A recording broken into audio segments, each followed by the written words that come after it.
Yesterday was Children's Day, and you could see the statements, the pictures, everything flying around. Still, everything were hunky-dory. We celebrated our children, absolutely. But beyond the celebration, what are we doing to ensure that we end abuse, labor, neglect, ensure that there are stronger laws, and more importantly, that we take action to back up those laws. So lest we forget the real issues, we're joined on the program by Mr. Akinlaye Olu-Phillips, a champion of literacy, leadership, and communication for the Nigerian child. He's Executive Director, Pete Phillips Foundation. He's live with us from our Abuja studio. Welcome to the Morning Brief, Mr. Olu-Phillips. So children can only do as much, right? Everybody is a lover of children on Children's Day. But when it comes to the laws, taking action, it's not the same. So maybe you might want to review Nigeria's position or our situation right now when it comes to doing right by our children in terms of the laws and the action as well. Thank you for having me. Good morning to the audience at home. All right, the truth is the laws are good. We have the Child Rights Act and we have the Child Labor Act as well. All these laws are good as it in themselves. But just like you rightly said, action is very key to the fulfillment of certain things within the laws. You know, it's how we tend to handle some of these things that will determine the result we'll get at the end of the day. You know, because basically we're not paying premium attention to a lot of things.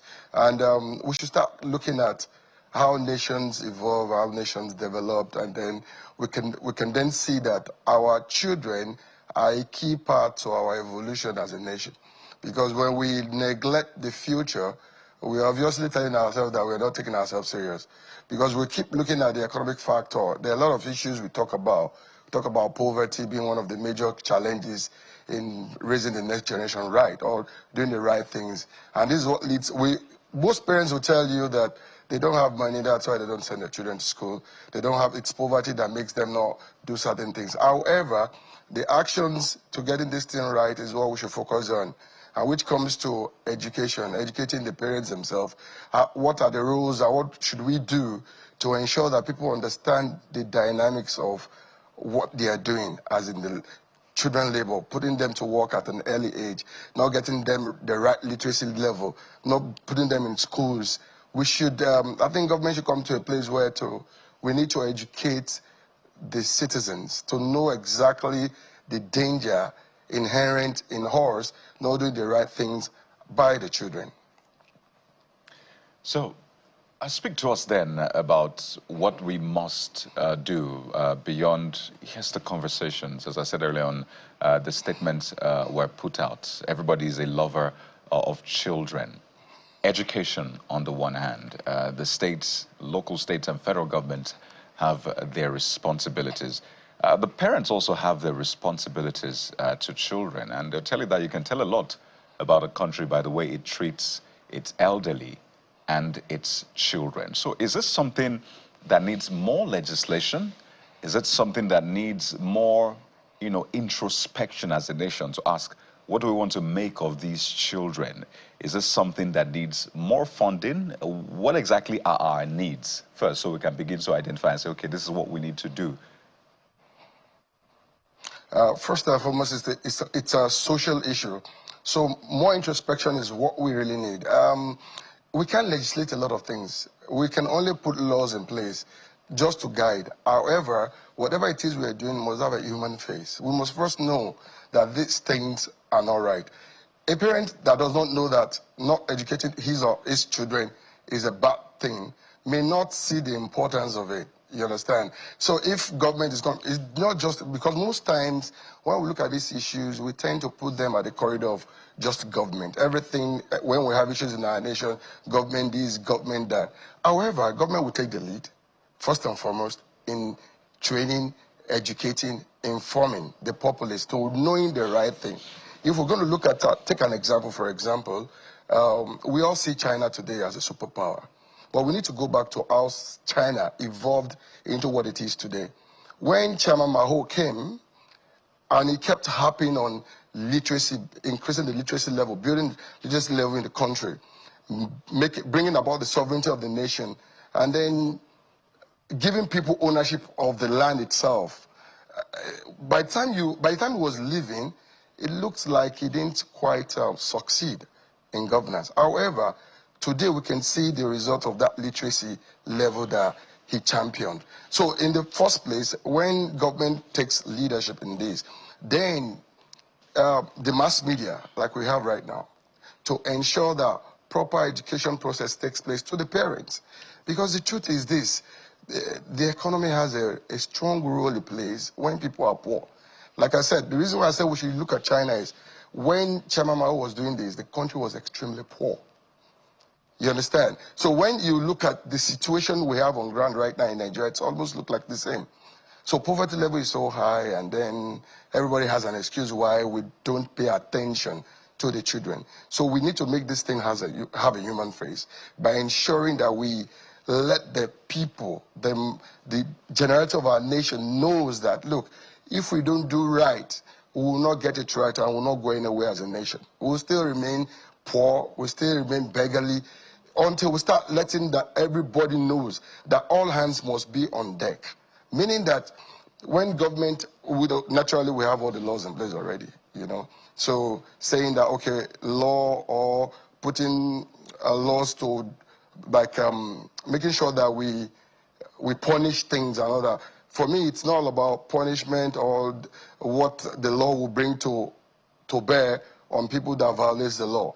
The most important thing is how do we let the people understand the dynamics, the danger that is involved in this. Because it is when they know that they can, for example, during the Jonathan era, the Ahmadiyya schools came up and all that. I don't know what had become of that at the end of the day, because we haven't taken time to give proper education, knowledge to the people, I mean parents particularly, for them to understand the danger in not educating, allowing their children to go to school.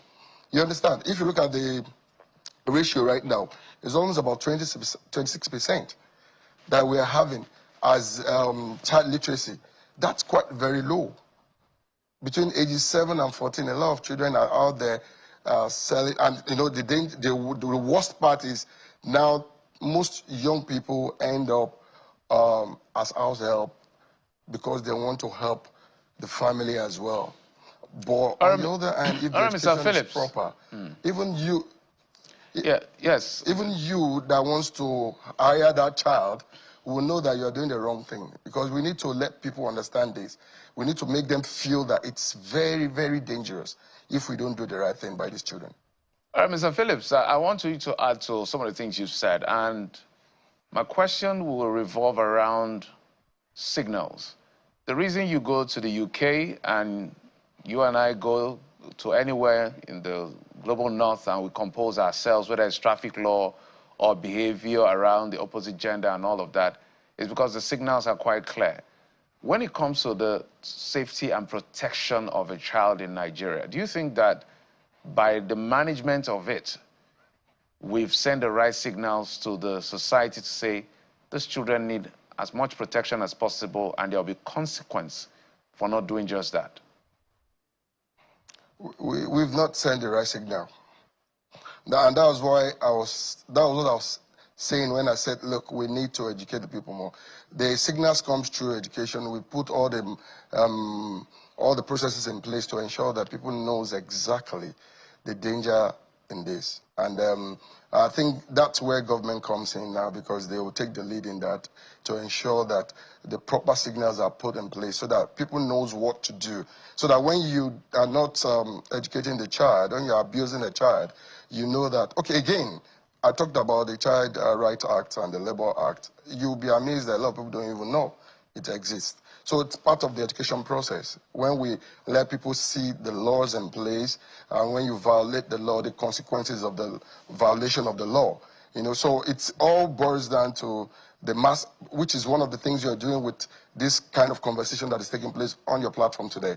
So we will need to have multiples of these going on simultaneously at the same time. You know, the truth is the government must pay premium attention to this, because the truth is if we're not doing it right now, it's like you're not raising up your child well and you amass a lot of wealth.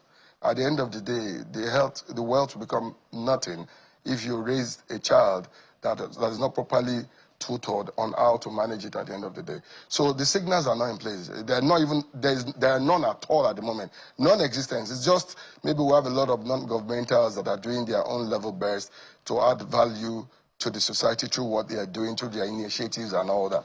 But currently, as it is right now, I can't see it.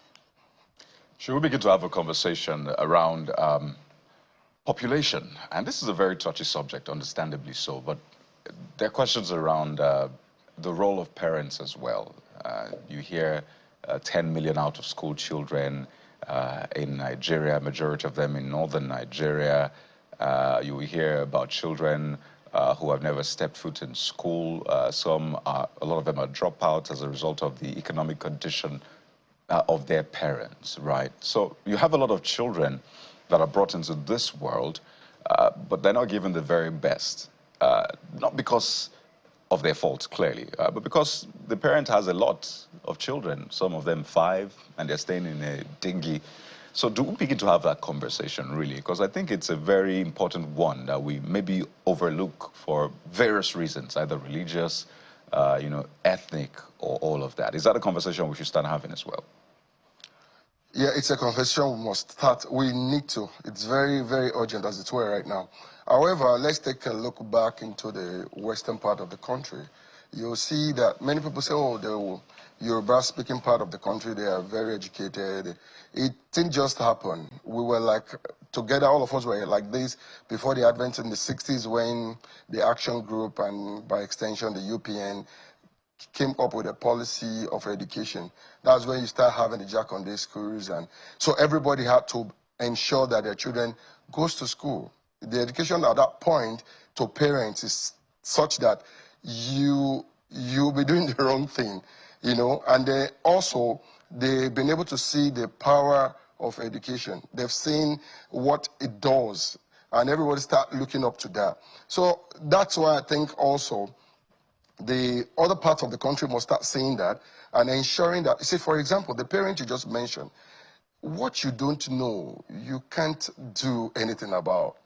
You understand? The parents themselves are as ignorant as you. You'll be shocked when you sit with an average parent in these communities you talked about right now, and you tell them the significance of ensuring that their words and their children are properly educated and or tutored. You'll be shocked at the level of exposure they themselves have towards this, because it's about the fact that they don't even know. They don't know. And I think the government in these regions must be sincere. It's not about religion, actually. I'll be honest with you. It's not about religion. We must be sincere enough to know that to get a very structured and developed society, a society where they themselves will be proud of, they need to educate their people. Some parents don't even know. We need to let them see the importance, because they see it as a Western education. No. We need to know that it's not just about the West now. It's about the literacy to live in communities. Or we start looking at our culture, because most of these issues stems from the fact that, oh, this is who we are. So why bringing education into it? Education is going to erode and make of none effect our culture and our ways. Right. You understand? So people tend to be a bit jealous about that. They tend to want to hold on to who they are, and they feel any form of education that comes will infiltrate the culture and change their ways and destroy who they are as a people. All right. So that's why I think we need, like you rightly said earlier about the signals, we need to bring all these things in place. Right. A serious government must see that this is very important, and they must come up with means and plans and strategies to ensure that we permeate the entire nation with the knowledge of the fact that it's very key and very important that our children are educated. So these conversations must not just be for Children's Day, as we're having right now. It must last, and actions must also follow. We have to thank you so much, Mr. Akileo Elu Phillips, for your time on the program today. Thank you. Thank you very much. Thank you for having me. I appreciate it. Right, we'll take a break now, and when we return, we'll head over to Accra, Ghana. Why? Well, you have to wait to find out. Stay with us.